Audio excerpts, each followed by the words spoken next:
Okay, so what I'm doing today is some joint manipulation for the hand. My fingers are killing me from rolling in the gi on a regular basis. If you look at this finger, you can see quite a bit of swelling in the joint, whereas the opposite finger, there is no swelling in the joint. I am right-handed, therefore it makes sense that I would favor the right hand when training. So here I have some cheap little tools to help alleviate the pain of over-grip-itis or making grips too often. Anyways, this doesn't really happen to me in no gi, but when I've been training a lot of gi, this kills my hands, and this is how I repair my hands. I use the ball and apply pressure in the joints. I will apply pressure with the opposite hand and roll in between the fingers, over the knuckles.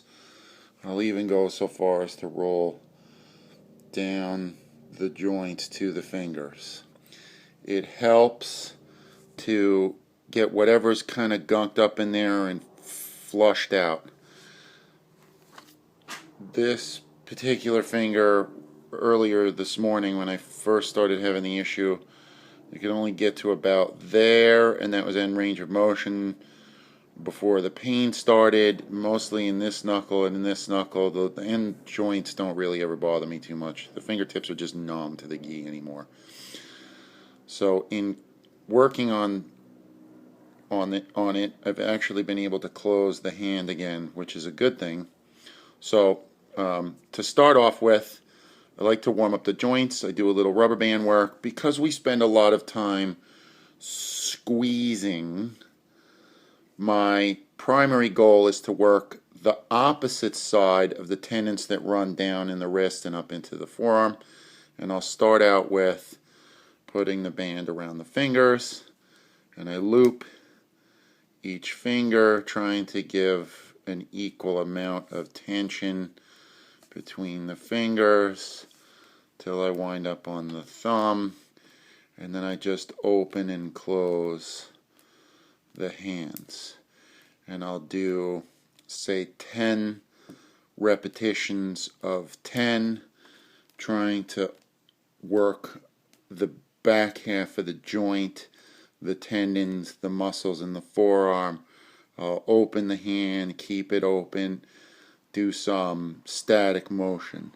When you do it with a single band, it's fairly easy. You can get a lot of repetitions. As I start to get warmer, I'll add a second band, and the same thing. I go around each finger, trying to remain fairly even in the looping and the distance of the fingers as I loop till I get to the thumb, and then do the same. Now it's much harder, so hitting that set of 10 for really flexing, making sure the fingers are closed together, opening back up, extending, relaxing, extending, working everything in here, trying to keep the fingers open, the finger bent, the knuckle extended, getting everything to stay wide open, and then relaxing. And that'll help regain some of the tension. Then I'll go with the large ball. Move some of this stuff out of the way. Go with the larger ball. Put the hand on top, add a little pressure. Find a spot that hurts, just relax, settle in. Give the hand a chance to kind of absorb some of the pressure. The knuckle will open up, separate over the ball. Give it a little manipulate around, look for another spot. Give it a little bit of a chance, see if anything else flares up. Go down the finger, working the joints. Nothing in there. A little bit on this side was what I kept discovering earlier. Nothing major.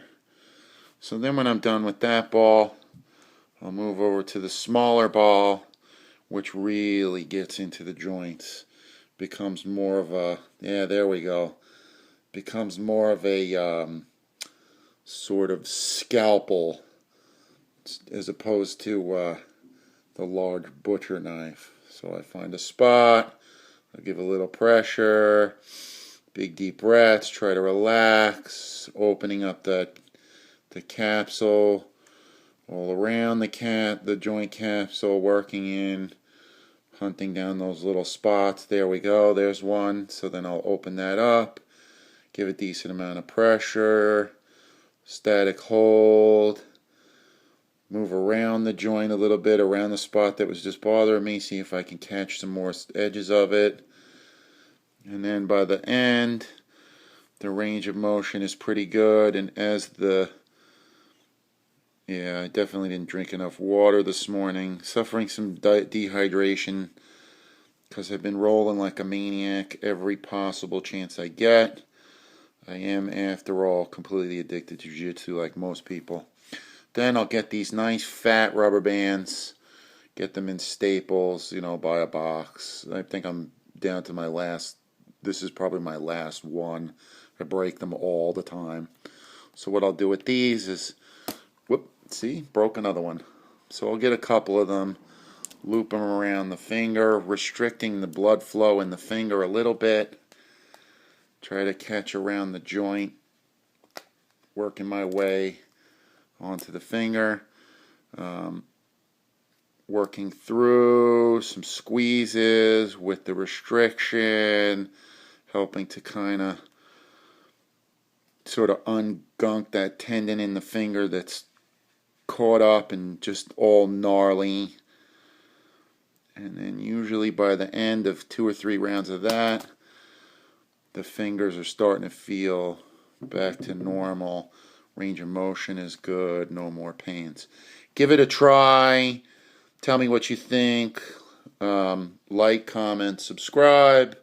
And hope everybody is safe and healthy on the mats. And let's keep training. Talk to you later. Bye.